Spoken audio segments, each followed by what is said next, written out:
جب مسوڑے پیچھے ہٹتے ہیں تو دانت لمبے دکھنے لگتے ہیں۔ اس سے نہ صرف دانت کمزور ہوتے ہیں بلکہ دانت ہلنے لگتے ہیں اور آخر میں نکلنے تک کا خطرہ بڑھ جاتا ہے۔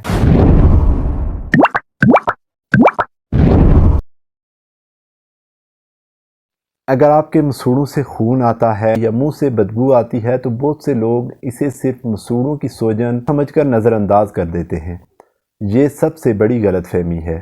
سچ یہ ہے کہ اگر یہ علامات مسلسل رہیں تو یہ پائیوریا یعنی مسوڑوں کی سڑن اور انفیکشن کی طرف بڑھنے والی بیماری ہے، اور یہ صرف دانتوں کی بیماری نہیں بلکہ مسوڑوں کی بیماری ہے۔ پائیوریا کی وجہ سے اکثر یہ ہوتا ہے کہ دانتوں پر جو میل ہوتا ہے وہ وقت کے ساتھ سخت ہو کر جم جاتا ہے۔ یہ جگہ دانت اور مسوڑوں کے درمیان ہوتی ہے جہاں سے جراثیم بہت آسانی سے بڑھتے ہیں، اور پھر وہی جراثیم مسوڑوں میں سوزش، سوجن اور درد پیدا کرتے ہیں، اور آہستہ آہستہ مسوڑے پیچھے ہٹنے لگتے ہیں۔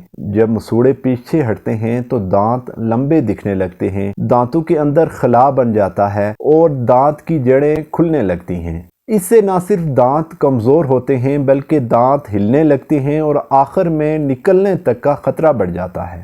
یہاں سب سے بڑا مسئلہ یہ ہے کہ لوگ اس کو صرف مسوڑوں کی سوجن سمجھ کر نظر انداز کرتے ہیں۔ بہت سے لوگ گولی، کلی یا کسی بھی فاسٹ فکس پر انحصار کر لیتے ہیں اور پھر حیران رہ جاتے ہیں کہ بیماری بڑھ کیوں رہی ہے۔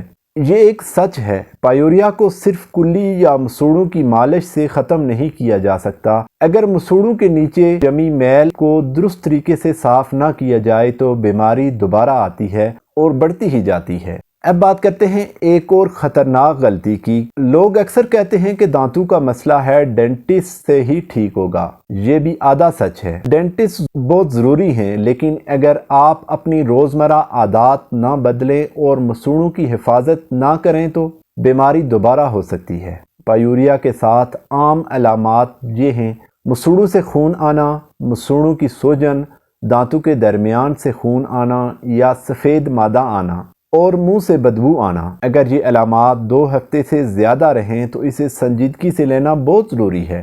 اب ہومیوپیتھی کی بات کرتے ہیں۔ پائیوریا میں ہومیوپیتھی کا مقصد صرف درد یا بدبو ختم کرنا نہیں ہوتا بلکہ مسوڑوں کی سوجن کم کرنا ہے، جسم کے اندرونی توازن کو بہتر کرنا اور جراثیموں کے خلاف مدافعت کو مضبوط کرنا ہوتا ہے۔ اس میں سب سے پہلی دوا سیپیا، جن کے مسوڑے سوجے ہوئے ہوں، منہ سے بدبو آئے اور دانتوں کے ساتھ مسوڑوں میں خون آتا ہو۔ میگنیشیم فاس ان لوگوں کے لیے ہے جنہیں مسوڑوں کی کمزوری، دانتوں میں ڈھیلا پن اور درد کمزوری کے ساتھ ہو، خاص طور پر تھکن کے ساتھ۔ اس کے بعد ہے ہیپر سلف۔ اس دوا کا استعمال ان کیسز میں دیکھا جاتا ہے جہاں مسوڑوں میں پیپ ہو، دانتوں کے درمیان بدبو ہو اور چھونے سے درد بڑھتا ہو۔ یہ بات یاد رکھیں، ہر مریض کی حالت مختلف ہوتی ہے اور دوا کا انتخاب مسوڑوں کی حالت، خون، پیپ، بدبو اور مجموعی صحت دیکھ کر کیا جاتا ہے۔ اب سب سے اہم بات سن لیں، پائیوریا صرف دانتوں کا مسئلہ نہیں، یہ مسوڑوں کی بیماری ہے، اور اگر وقت پر علاج نہ کیا جائے دانت ہلنے،